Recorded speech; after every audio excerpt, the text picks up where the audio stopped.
Najee, 94 yards on 18 carries as he closes in on his first 100-yard game. 2nd and 5. Najee gets the call. Through a hole, he's on his way. 25, first down, 30, up over the 35, and that cracks the century mark for Najee Harris, the rookie out of Alabama.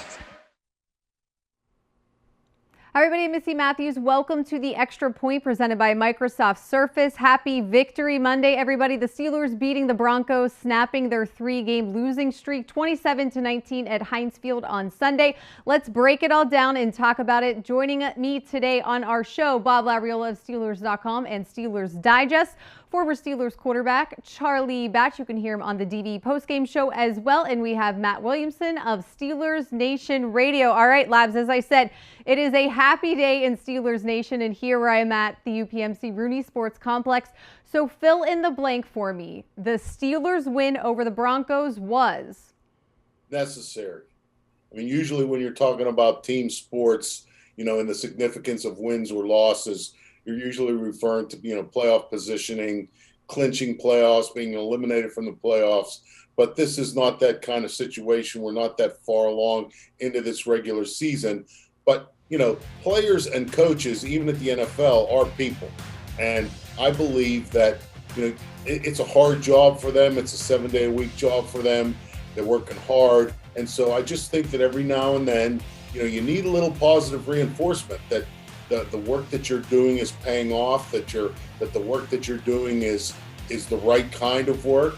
And so, you know, it just feels good when your preparation, the work that you do leading up to what for them is a 3-hour window to find out whether, you know, they measure up or not. You come out on the other end of that successful. And I just think it helps, especially this team, a lot of younger players. Najee Harris has never lost 3 games in a season in his life, I wouldn't imagine. And so you don't want that losing to become habit. You want the winning to become habit. And so, yeah, I'm going to stick with necessary. All right, facing the negativity from everybody, absorbing it, as Coach Tomlin said in Labs. He also told you this week, you know, there's 1 game a week. So you're absorbing that negativity for quite some time. And, you know, when I asked Steelers Nation to fill in the blank for this question as well, guys, I got over almost 100 responses. If it's a negative thing, usually people don't really care too much about what's going on. But as you can see, we just got a ton of responses kind of going along the lines of you and Heather, who fan of our show. We love Heather.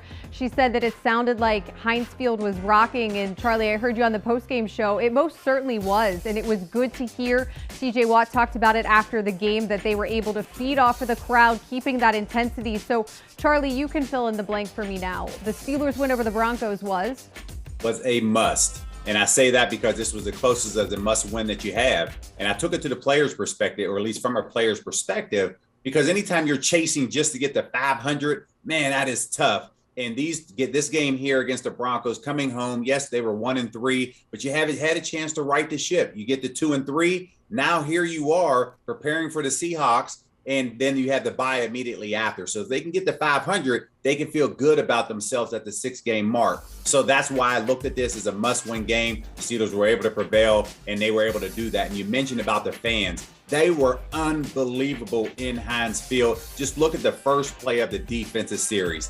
A delay a game to open the game. Are you kidding me right now? And anytime that you have the fans knowing that they made an impact on that, it only gets as hectic as the game goes out, man. So kudos to Steelers Nation for representing. All right, Matt, so we have necessary and must. How are you going to fill in the blank for this statement? I'm going with encouraging. I mean, this is a very young offense, a totally rebuilt offensive line with a lot of young guys involved, as well as Freiermuth and Harris and young receivers. It's starting to come together. I mean, the people in the Steeler front office and coaching staff know a thing or two. And this has kind of been their plan all along. And we didn't think it was going to be beautiful from get-go, and it wasn't. But it's starting to gradually come together. And I thought this was a noticeable step forward, especially for the running game, especially for the offensive line.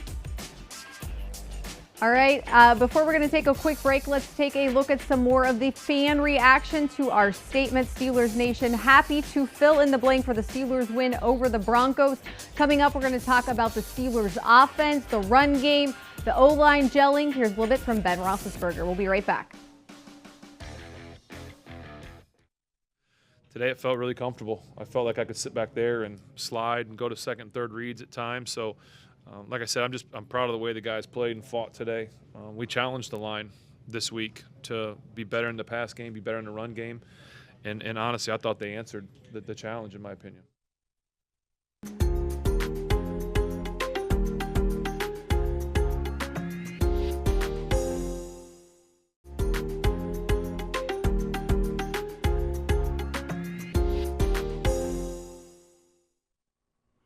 Welcome back to the Extra Point presented by Microsoft Surface. Let's talk about that Steelers offense in Labs. Najee Harris going over 100 yards rushing. Has not happened since October 18th of 2020 for the Steelers. What did that mean for the Steelers offense getting a 100-yard rusher yesterday?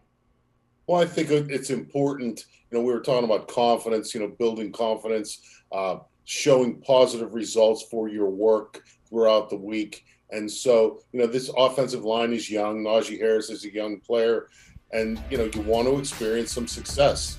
And, what we have been hearing the previous few weeks is, the running game is coming along. We're close, things like that. But they're always spoken in the context of a recent defeat.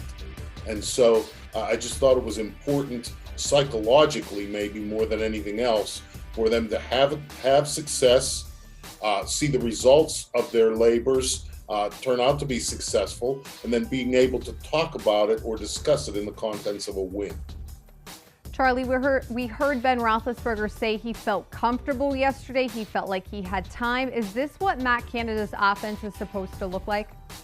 Absolutely. And when you have a great balance the way that Matt Canada did between running and passing, that's the chemistry that you need. And it kept that Broncos defense off balance the entire game. So I love where they are from that perspective. And when you look at the challenges, and everybody around the country were writing off this offensive line, so you have to give credit to offensive line coach Adrian Clem staying the course and understanding, okay, yeah, we could tear them down, these young guys, but we have to build them up in the manner of building up their confidence. They did that throughout the entire game. They were able to open up those holes. Najee wasn't getting touched on some of those runs till he's 5 or 6 yards down the field. So in addition to that offensive line, you have to credit that receiving corps because they were able to make those blocks, and that those blocks by those receivers as well, that was able to spring Najee on those 10 and 15-yard runs.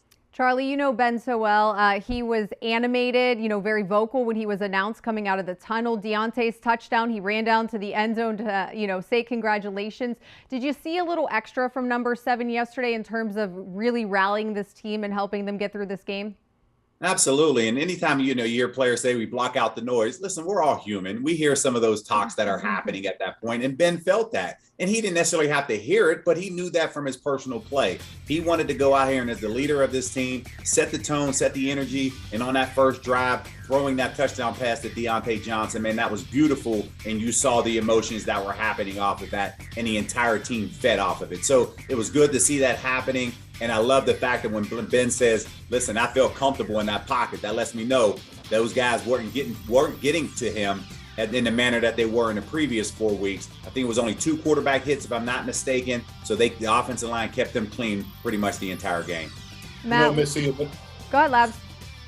Missy, the thing about what Charlie was just talking about too, to me was, in the first quarter against Green Bay, the Steelers offense, got off the schneid in terms of scoring a touchdown, offensive touchdown in the first quarter. They got off the schneid of scoring a touchdown on their opening possession of a game.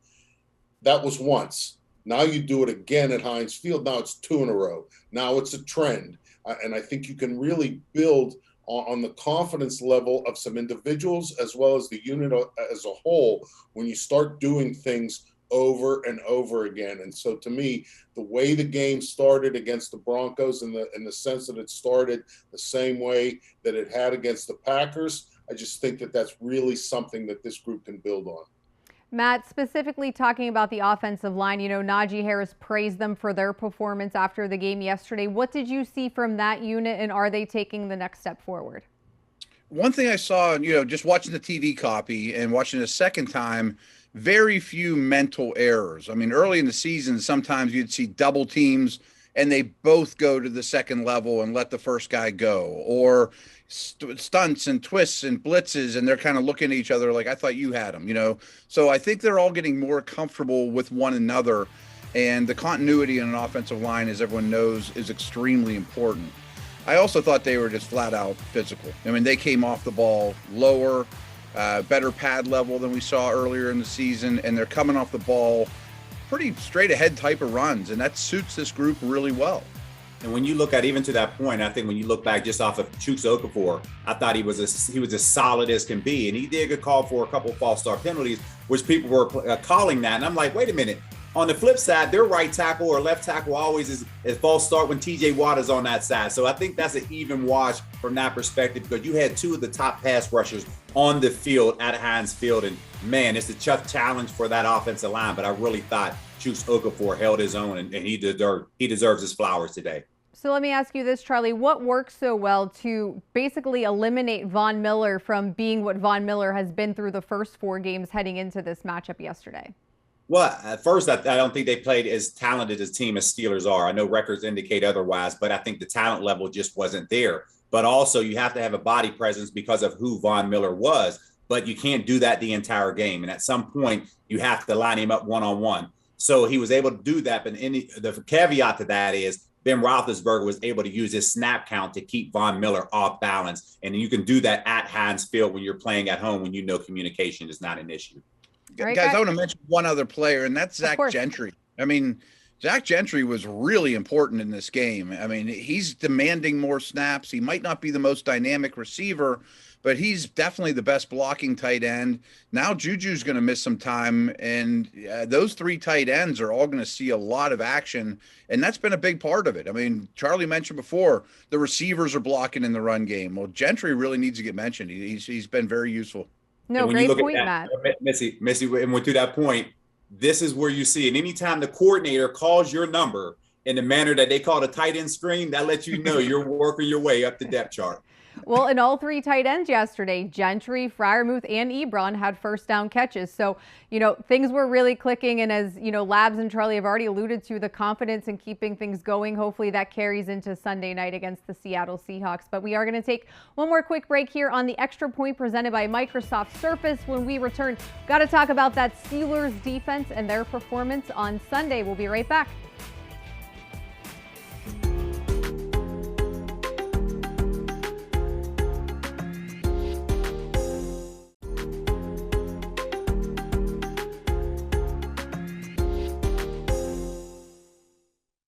Second and goal at the 5. Bridgewater, shotgun snap. He's back. Big rush. He's hit, and Devin Bush has him. And that's a big sack back outside the 20-yard line. Wow. Welcome back, everybody, to the Extra Point presented by Microsoft Surface. Labs, you talked about it in terms of the offense, but Devin Bush had a sack against Green Bay Packers. Had one, as we just saw and heard there, with Bill Hillgrove on the call in just that series. Javonte Williams with that big run in the second quarter. They had another delay of game. The sack then forcing them to only kick a field goal instead of getting the touchdown. What did you see from the defense yesterday? Well, I think that any discussion of the defense's performance against the Broncos has to be had in conjunction with the guys who are missing with injuries, the guys who got injured during the game, or the guys who I still don't believe are yet 100% recovered from previous injuries. I mean, you know, we heard Bill Hillgrove call the sack by Devin Bush in the second half. I didn't think that the pressure on Teddy Bridgewater was what it needed to be or what the Steelers' defensive unit is capable of. But again, you know, you're playing without Cam Sutton.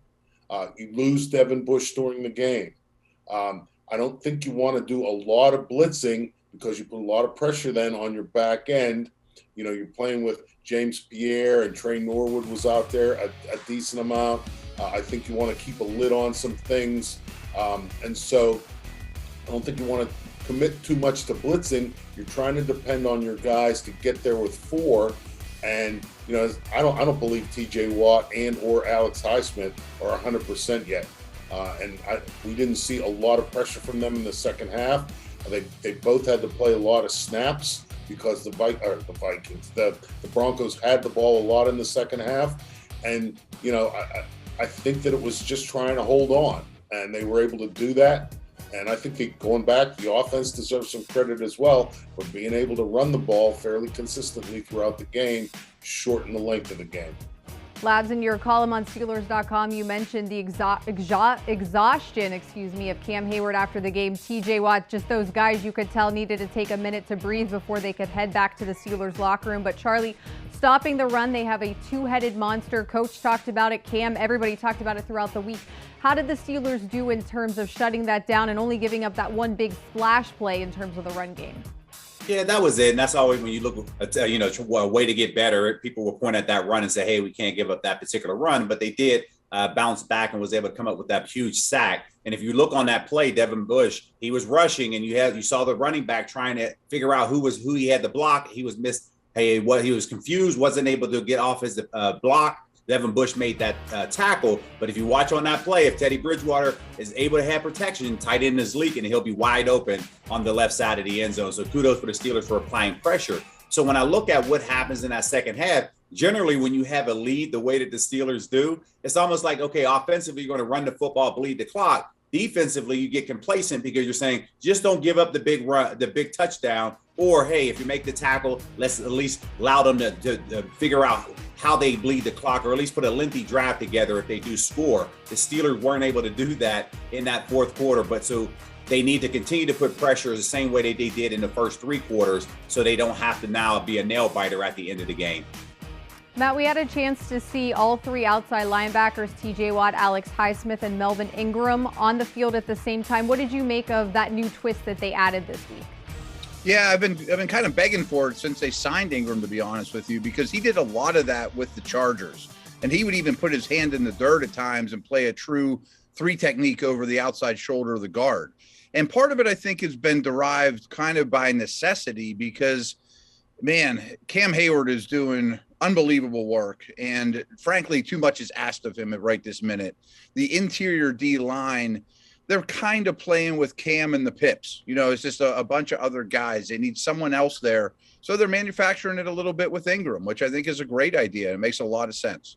Matt, and to that point, that combination that they had, it almost allows Cam to be like that shot blocker. While you have your rushing the quarterback, and he's reading the quarterback's eyes, and he's batting those balls down. So I don't know if that is the particular game plan, but I love it because now it changes it up a little bit because now Cam is allowed to play the middle of the field in that nose guard position. All right, and Stephon Tuitt is still on the injured reserve. Zach Banner and Anthony McFarland return to practice. Coach Tomlin's press conference is tomorrow. We'll see if anybody will be making any moves this week. And also, Matt, as you mentioned earlier, Juju Smith-Schuster left the game with that injury. National reports not looking good for him. We'll get the official word from Coach Tomlin hopefully tomorrow. That press conference starts at noon. So thanks, guys, so much, and to everybody who's watching for joining me here today on the Extra Point presented by Microsoft Surface. Happy Victory Monday. Hope to do it again soon.